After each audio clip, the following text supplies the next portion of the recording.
National prévoit 3 séances annuelles dès l'école primaire, mais ces séances passent souvent à la trappe. Claire Benaïm a quand même trouvé une bonne élève. À Périgueux, l'école André Daven a créé des ateliers où les enfants apprennent plein de nouveaux mots très instructifs. Regardez. Périgueux, son patrimoine architectural, ses spécialités culinaires, mais aussi ses ateliers d'éducation à la sexualité dès l'école primaire. Il y a les spermatozoïdes, on va dire qu'ils mangent l'ovule pour atteindre à l'intérieur. Et c'est comme ça qu'après le bébé va se développer.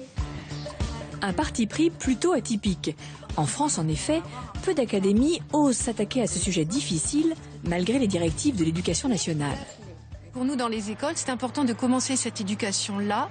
Et l'entrée privilégiée va plutôt être tout ce qui est éducation civique et sociale, par le respect de l'autre, la connaissance de l'altérité de l'autre, ne serait-ce que savoir qu'on est un petit garçon et pas une petite fille, par des choses très simples comme ça.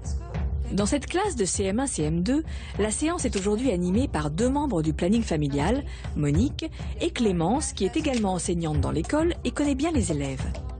Au programme du jour, la puberté et en particulier celle des garçons.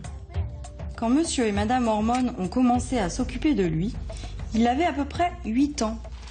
Petit à petit, il a grandi, il a forci et son pénis s'est développé. Lui aussi a vu pousser des poils dans de drôles d'endroits. Alors si on regarde là, c'est dans quels endroits particuliers qu'on a des poils à la puberté qui apparaissent? Au pénis. Alors c'est sur le pénis? Si on regarde un petit peu le dessin, est-ce que c'est ça qu'on voit? Non, autour un peu. Ah, autour. Alors comment ça s'appelle autour? Autour du pénis? Bah, ça s'appelle le pubis. Son pénis s'est mis à grandir et rapetisser, et puis quelque chose de gluant en est sorti. Qu'est-ce que ça veut dire, ça? Je crois que c'est du pipi. Alors tu penses que c'est du pipi. Qu'est-ce que vous en pensez les autres? Je pense que c'est du sperme. Et est-ce que quelqu'un sait comment ça s'appelle quand, justement, ce truc gluant qui s'appelle le sperme, comme on l'a dit, comment ça s'appelle quand il sort du pénis? Ça s'appelle l'éjaculation. D'accord? Les mots qu'on a utilisés pendant la séance, c'est des mots qui peuvent sembler peut-être surprenants quand on les utilise à l'école primaire, mais finalement, c'est des mots de la langue française et qui veulent dire ce qu'ils veulent dire. Voilà. Et même s'ils ont à peine 10 ans, les élèves sont bien contents qu'on leur parle de sexualité. C'est important qu'on nous en parle parce que de toute façon, on l'aurait bien su un jour. Et au moins, on est avancé sur ce qui va se passer pendant l'adolescence ou pas.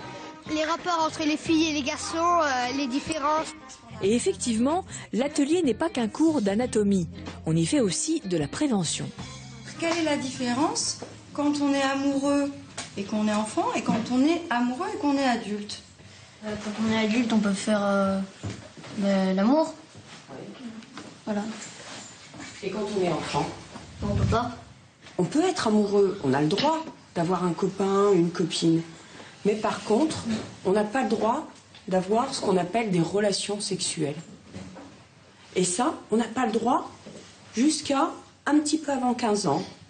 Après 15 ans, si on veut, on peut avoir des relations sexuelles. Est-ce qu'on est obligé, quand on est amoureux, d'avoir des relations sexuelles, quand on a plus de 15 ans? Non, on n'est pas obligé. Effectivement, on n'est pas obligé. On peut être très amoureux de quelqu'un, mais si on ne veut pas avoir de relations sexuelles avec cette personne, ou si cette personne ne veut pas en avoir avec nous, bah c'est pas obligé. Pas obligé du tout. La séance s'achève après 1h30 d'échange. Au programme du prochain atelier, comment on fait les bébés?